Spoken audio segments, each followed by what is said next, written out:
Mandilion? Bueno, Mandilion es una novela que se escribió en 2014, pero ha empezado a tener repercusión en los últimos años por esta segunda edición que tenemos aquí. Y bueno, Mandilion es una novela histórica, un thriller policíaco, pero ambientado en Jaén Capital. Algo parecido al Código Da Vinci, pero ambientado en Jaén Capital y con menos fantasía, sino con un trasfondo histórico y con una investigación histórica de peso. Y bueno, como digo, la novela se ambienta en Jaén Capital, en la zona de los alrededores, y estamos en fase de preproducción para convertirla en película, en largometraje. Así que esperamos que esta vez salga, porque ya es la segunda vez que se intenta, y creo que esta va a ser posible. Esta sería la tercera, fue la tercera. 2020 que se paró por la pandemia, y luego con la productora de Madrid, que tampoco se pudo, y ahora yo creo que, y espero que sí, y rodarlo en la primavera del año que viene, que es una época muy bonita, y la novela es increíble. Esa novela la tuvo Fernando Guillén Cuervo en su mano y la madre, y Gemma Cuervo también estaba, sí, mayor, que también tiene un pequeño papelito. Estaba Gemma Cuervo y que está... Es cuestión de verlo.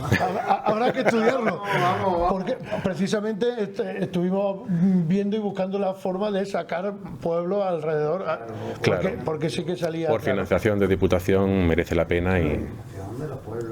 Claro. Entonces la primavera del año que viene espero que se ruede, y ya estuve con Julio. El actual. Sí. Lo que pasa es que bueno, que tiene muchos flashbacks de historias anteriores, pero bueno, un recorrido histórico de toda la provincia, no solamente de Jaén Capital, de cómo era el Santo Reino y de la importancia que tenía este territorio a lo largo de todos los siglos, ya desde la batalla de Baécula hasta los días de hoy. Totalmente. Ahí lo apuntamos, magnífico. Queda anotado. Magnífico. Sí. Bueno, pero hoy nos viene a presentar Mandilion, ¿vale? Mandilion os lo recomiendo que lo leáis, seguramente sea su mejor novela. La mejor está por escribir. Está por escribir, pero Mandilion, de lo que tiene escrito, yo creo que es magnífico y demás. Y este es muy interesante, y nos va a explicar ahora por qué, que lleva casi su apellido. Vericuetos, ¿qué nos cuentas en Vericuetos? Pues Vericuetos no iba a ser un libro. Hace un año y medio un periódico de Jaén pues se puso en contacto conmigo para encargarme unos artículos semanales de temas de actualidad, no solamente de Jaén Capital, sino bueno, de toda la actualidad que nos rodea, del mundo circundante que nos rodea. Y bueno, a artículo por semana salen 53, 54 artículos al año, con lo cual al final sale un libro. Y al final se encuaderna, se le ponen tapas y sale lo que sale. Al fin y al cabo, no deja de ser, como su subtítulo dice, una crónica de un año cualquiera. Sigo escribiendo artículos. Este año llevaremos unos 20 artículos así aproximadamente, que son las semanas que lleva este año a día de hoy, a finales de mayo. Y a finales de año pues saldrá otro nuevo libro, que no se llamará Vericuetos, a lo mejor lo llamo Escueto o una cosa así. Escuetos. Pero son 53 artículos de opinión breves, lo que decía el autor que anteriormente ha estado aquí, Luis, que un proyecto encadena con otro y que al final, bueno, pues todo tiene sentido, aunque los artículos parezcan que son individualizados y que no tienen nada que ver uno con otro, pero al fin y al cabo todo tiene un hilo conductor, que es la realidad circundante, y el propio lector o espectador, que es el que va viendo, pasando artículo a artículo, pues todo el año que ha vivido él mismo, con lo cual incluso le hace reflexionar al respecto de cómo él mismo o ella misma pues tomó esa noticia en su momento. ¿Dónde se publican los artículos? En el diario Jaén Hoy, en Jaén Hoy. Sí. He escrito otros artículos en otros periódicos, pero estos en concreto, que son encargo uno semanal, en Jaén Hoy. De hecho, hoy mismo se publica todos los sábados, hoy mismo, hará 3 horas o 4, se publicó el último. Así que luego incluso podríamos leerlo. Leeremos alguno que aparece correspondiente al año 2024, y si queréis pues podemos leer también el que se ha escrito hoy, vale, para que veamos un poco la dinámica. Pues si queréis leer el de hoy. ¿Leemos el de hoy? Me parece una cosa muy curiosa. Mientras la gente lo lee, nosotros lo escuchamos del propio autor. A ver ahora no lo tengo, sí. Sí. ¿Tiene una extensión límite? ¿Te ponen...? Sí, suelen ser unos 2.000 caracteres. Vale. 2.000 caracteres, porque los artículos de opinión, bueno, ya estáis viendo que yo no tengo punto medio, no tengo término medio, o lo escribo muy finito o ya lo escribo al peso, con lo cual, este es el único que tiene un término medio. Pero sí es cierto que los artículos no pueden ser muy largos. Un artículo periodístico tiene que ser, o de opinión, tiene que ser lo que te dura un café, porque lo tienes que leer de esa manera y tiene que dejarte la reflexión, es decir, ese pozo del café también te lo tiene que dejar el artículo.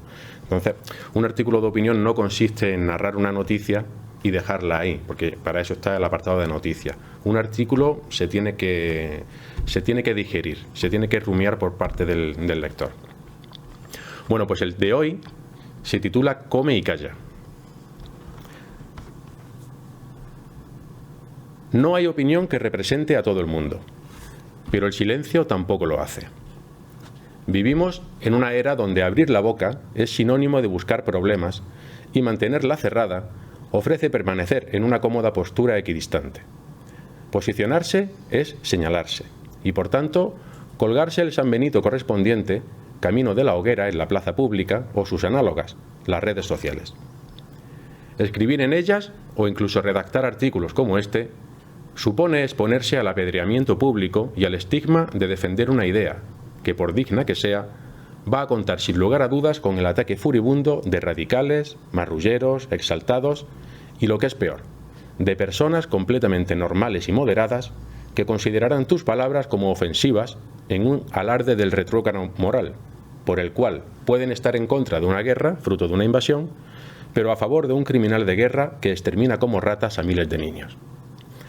Lo novedoso de esta peripecia equilibrista radica en el hecho de que quien deambula sobre ese fino alambre de la dignidad es ahora quien más levanta la voz y menos guarda silencio. En cambio, quien percibe con asco el vómito en su garganta es el que traga más saliva y prefiere seguir comiendo sin hablar, conocedor del peligro que representa la verdad pronunciada. No es algo nuevo ese uso maquiavélico del grito frente al rechazo musitado, pero últimamente se ha viralizado, empleando ese enfermizo concepto de la información digital. Como digo, se ha viralizado una forma infame de interpretar la realidad circundante. Y digo enfermizo porque, como virus que es, la mentira torticera y la exageración manipuladora se expanden por igual en todas las mentes, independientemente de su debilidad emocional, nivel formativo, coeficiente intelectual o clase social. Y eso es lo verdaderamente peligroso de esta plaga, porque la única forma de paliar sus secuelas es mantener a raya el sentido común, fomentar la duda con argumentos sólidos, debatir con ganas de aprender y no de convencer, educar en casa. Pero estamos en un punto donde todo ello es imposible en voz alta sin salir escaldado. De ahí que las mentes más preclaras hayan optado por guardar un sepulcral silencio, sin caer en la cuenta de que la ausencia de sonido también provoca ausencia de mensaje, salvo que el silencio sea el mensaje en sí mismo. Permanecer callados e impasibles ante las injusticias puede representar un acto de repulsa y reivindicación, pero quienes vociferan sus proclamas de odio jamás callarán si no se les hace callar con la fuerza de los hechos y, por qué no, de nuestras palabras. Porque si una cosa tenemos frente a ellos es que leemos más, pensamos mejor y sabemos pronunciar claramente palabras como paz y dignidad. Todo el que coma y calle acabará atragantándose con su ira, seca cual miga de pan de hogaza. Sí, con G mayúscula, la G de Gaza. Muy bien. Y sobre todo por el anonimato, porque hay perfiles que son falsos, que ya escriben... Sí, es terrible. Pero es que ese anonimato guarda detrás posiblemente a familiares nuestros, a nuestros amigos, a personas completamente normales. Que ese es el drama de... Normales, sí, pero en realidad son normales. Y esa es la lacra que hay, que ese tipo de personas se hayan infectado con el odio y con la ira. Y sobre todo eso, el hecho de defender, estar en contra de una guerra y al mismo tiempo guardar silencio contra un criminal de guerra. Es una auténtica locura, un disparate. Pero en ese mundo vivimos. Bueno, pues este tipo de artículos son los que yo escribo. Son artículos que van dirigidos al lector para hacerlo reflexionar y sobre todo para dejarlo en evidencia y sacarle la vergüenza. para que no vea que la vida es todo tan sencillo, sino que su misma forma de ver la realidad la conforma, la lleva a cabo. Una maravilla. Y bueno, escribes. Un momentín. Muy buenas. ¿Qué tal? Adelante, adelante. Bienvenido. Y dices que es uno por semana. Sí, en principio es uno por semana. La realidad da para mucho, pero claro, si uno escribe más de un artículo por semana, deja de escribir otras obras. Bueno, tenemos otros proyectos, trabajo, familia. ¿Y cómo lo haces para escribir una por semana? Eliges un tema, busca un tema, aparece el tema en la tele y lo coges, o bueno, tú ya vas pensando anteriormente. Sí, bueno, al final la propia realidad es la que marca la realidad o el tema a tratar. No puedo escribir de un tema que no esté de actualidad, porque en realidad el encargo del periódico es ese, escribir sobre temas de actualidad. La realidad, por desgracia, nos da muchos titulares. Y consiste en elegir uno, en filtrar el que más me parece más adecuado, el más sensato, el que más puede meter el dedo en la llaga, y todas las semanas hay 3 o 4 temas que llegan a ese objetivo, con lo cual, bueno, pues tienes que elegir lo que ha dicho antes Luis, en la poda. Pues también hay que podar entre temas, sobre todo para no repetir. Porque claro, podemos estar desde enero o desde el año pasado, podemos hablar de Donald Trump todas las semanas y de sus ataques de locura, pero no tiene sentido porque la realidad es mucho más amplia. También se tocan temas pues muy locales, como por ejemplo el tranvía de Jaén, pues se ha tratado. No le gustará al alcalde de Jaén lo que digo, pero es que al anterior alcalde de Jaén pues tampoco le gustará. Con lo cual, bueno, consiste en eso. De hecho, aquí lo tienes, se llama Chacachá. Chacachá, ¿verdad? Me acuerdo de él. Sí. Pero es la realidad la que me va marcando, el ritmo y el tema a tratar. Es muy interesante y tiene que ser difícil, ¿no? El sentarte ante la página en blanco, pero no para contar una historia, sino contar sobre la historia, sobre nuestra historia. Claro, sobre todo. Y reducido, además. Claro, son microrrelatos. Claro. En realidad son microrelatos. No son artículos de opinión, pero en realidad si le das cierta literatura y cierto pozo pues simbólico, al final se convierten en microrelatos. Tiene un planteamiento que parece que no va a ningún sitio, un nudo, y al final el desenlace es el que te suelta la bofetada, el que realmente sabes el que está hablando, de lo que se está hablando. Me gusta mucho jugar con esa forma de trabajar. De hecho, de que estamos hablando de 2000 caracteres, un fragmento pequeñito, pero que hasta el final no sepa de lo que está hablando el artículo. Y es cuando ya ese detalle final el que ya le da sentido y el que invita a una segunda lectura, a un segundo café. Como en este, por ejemplo, pues el juego de palabras entre el pan de hogaza, pero escribir hogaza con la G mayúscula de Gaza, pues ya te está dando pie a decir, oye, vamos a leerlo otra vez porque me parece que me están hablando de algo que no he entendido al principio. Y es cuando ya uno pues se siente identificado y sobre todo interpelado por lo que aparece ahí en ese artículo. Es un juego que me gusta y era un género que no había tratado nunca. Estáis viendo que esto es un ensayo pequeñito, esto es una novela histórica escrita en tercera persona, esto es, aparte de un ladrillo, es una novela biográfica o autobiográfica escrita en primera persona. Y estos son artículos de opinión, es decir, no hay nada que se repita, no hay ninguna fórmula que se repita y siempre intento escribir de forma diferente. Si escribo en tercera persona, al siguiente escribo en primera persona. Y después de escribir una novela, pues escribo un ensayo. Ahora estoy con una novela, bueno, tengo 3 proyectos ahora mismo encima de la mesa y ahora mismo estoy con una novela que es totalmente diferente de lo que aparece aquí. Es una novela sin ningún tipo de diálogo y es un reto. Porque escribir una novela que no aburra y que no haya ningún diálogo entre los personajes es complicado, es totalmente narrativo. Pero para mí es un reto, siempre intento hacer algo que no haya hecho. ¿Una película muda? Totalmente. Es así, no deja ni más ni menos que ser eso. ¿Y cómo llevas? Porque claro, al escribir estos vericuetos, seguro que tienes detrás siempre a gente que te machaca, ¿no? Que te dice, que te critica. ¿Es lo que tú dices, sí o no? Hay... No, no creas, porque como no soy una persona a la que se le lea mucho, no hay detrás un público mayoritario que te pueda criticar. Pero sí es cierto que en algunas ocasiones pues se ha recibido algún mensaje pues diciendo, oye, pues mira, el artículo está muy bien escrito, pero no me gusta lo que has dicho. Digo, oye, pues enhorabuena, que es el objetivo. El objetivo es que lo leas por lo menos, y luego te guste o no te guste, te sientas identificado o no, al menos que lo hayas leído y que te haya dicho algo.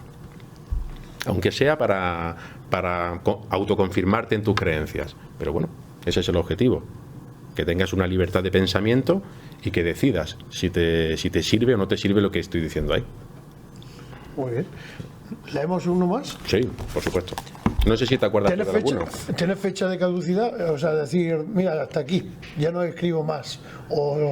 No, porque te refieres al compromiso con el periódico. Sí, no. Y contigo mismo. Es decir, mira, estoy harto de cada semana hacer un micro relato. No, porque no lo tengo como una obligación. De hecho, no me han planteado ningún tipo de plazo. Esto puede seguir hasta la eternidad.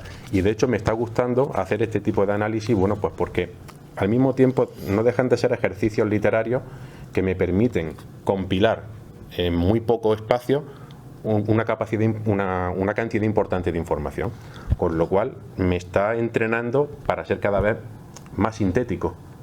Lo que ha dicho antes el anterior autor, que me ha gustado mucho su intervención, porque decía que lo importante es sintetizar.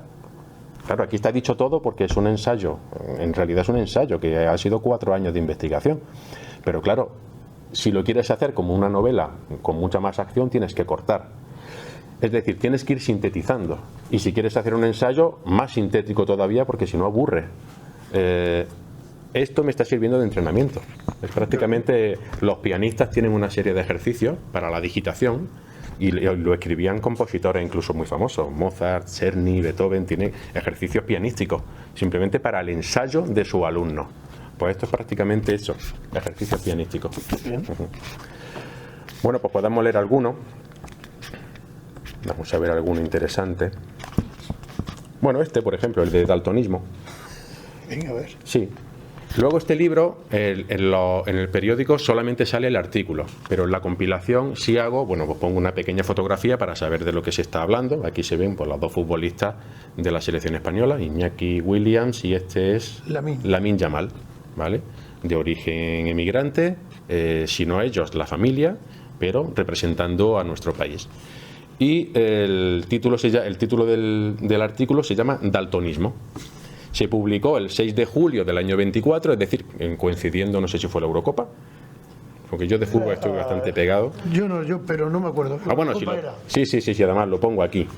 Justo aquí vale, lo pone ahí. Viene el artículo y justo aquí viene una pequeña reseña de la noticia que hizo que yo pensara en escribir el artículo. Y aquí hablamos de lo siguiente. En plena celebración de la Eurocopa de fútbol se pudo apreciar la doble moral reinante en el asqueroso mundo del racismo, donde la inmigración es bienvenida y nacionalizada de inmediato si es para beneficio patrio. Pero cuidado, que al más mínimo tropiezo vuelve de nuevo el insulto aberrante y vejatorio. Así de volátil es el ser humano, e imbécil. Lo importante es que cada vez hay menos racistas, pero aún falta mucho por hacer para lograr la integración real de quienes solo buscan una oportunidad y la desintegración sin contemplaciones de los malnacidos que solo alimentan el odio. Y el artículo dice lo siguiente: el racismo no existe. Nadie odia un color. Eso es una locura. De hecho, si un africano viene a nuestro país a mejorarlo, siempre será bienvenido, porque no somos racistas, solo ordenados. Que vengan con dinero o con talento, pero que generen riqueza de un modo u otro. Nada de miseria o delincuencia. Para eso, que se queden en su tierra. Posiblemente hayan escuchado, o lo que es peor, dicho frases por el estilo. Porque el racismo sí existe, siempre ha existido. Y en nuestro fuero interno, a menudo surge la sombra del insulto xenófobo cuando entendemos que esa persona de cultura y tez diferente a la nuestra nos ha decepcionado o ha traicionado nuestra supremacista confianza que una vez le concedimos con total generosidad. Nos hace gracia cuando un inmigrante al que consideramos inferior es capaz de reírse de sí mismo cual bufón a nuestro servicio. Nos gusta cuando un extranjero se comporta como un nacional en su día a día, aburguesado y lineal como nosotros. Nos enorgullece sentirnos admirados y respetados por aquellos que vienen a nuestro país en calidad de mano de obra barata. No vayan a mirarnos a los ojos de tú a tú sin el menor atisbo de sumisión. En definitiva, necesitamos estar siempre un escalón por encima de los foráneos para demostrarnos a nosotros mismos que no somos unos mediocres. Porque eso es lo que somos, aunque no lo soportemos. Cada vez más deportistas de élite de origen tercermundista defienden una bandera que es tan nuestra como suya, y disfrutamos con éxtasis coreando sus nombres. Pero ellos mismos saben que volverán a ser simples moros y negros al más mínimo tropiezo en sus carreras, porque la mediocridad de quienes les aplauden en los éxitos hará que les humillen en los fracasos, con tal de mantener firme el patriotismo que es capaz de sustentar y paliar por sí solo nuestras carencias como sociedad avanzada.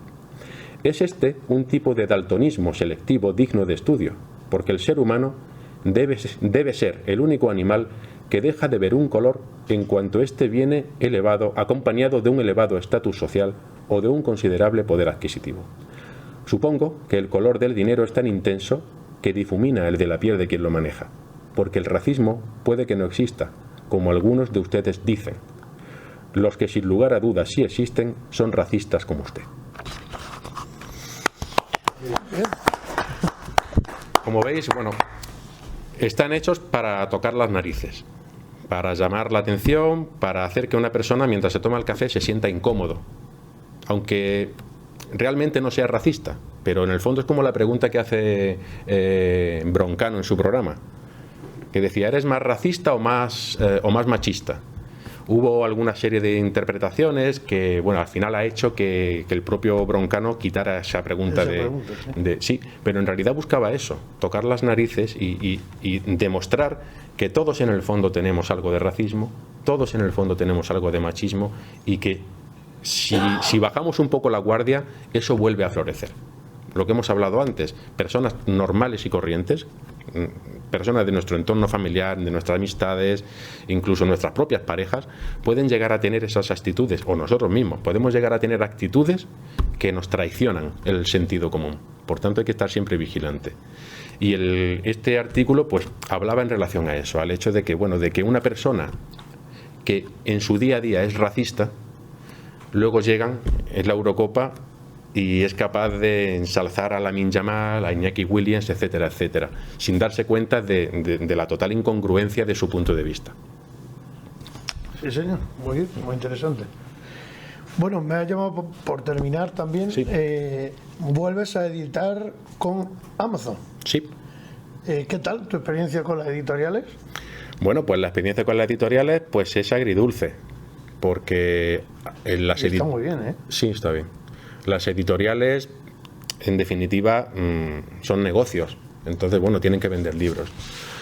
Lo que también ha dicho antes el anterior conferenciante, que se leen o hay más libros que lectores.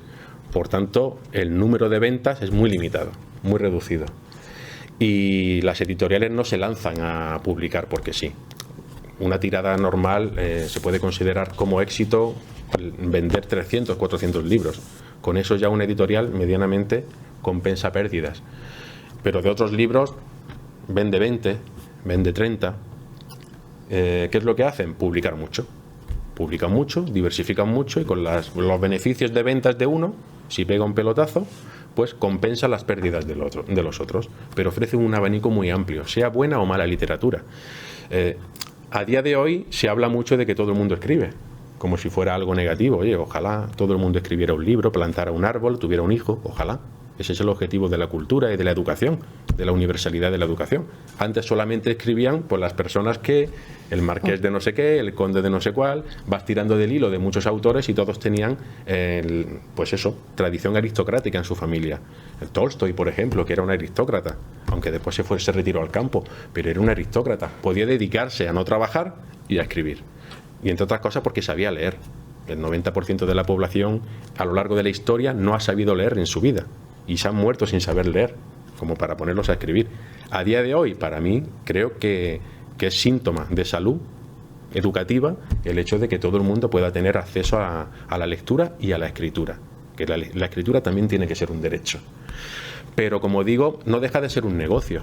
Y hay libros que se venden como churros y otros libros pues que no se venden. Hay libros que llaman la atención y otros que no. Hay autores que son marcas y que muchos de los libros que ellos escriben pues no lo han escrito ellos.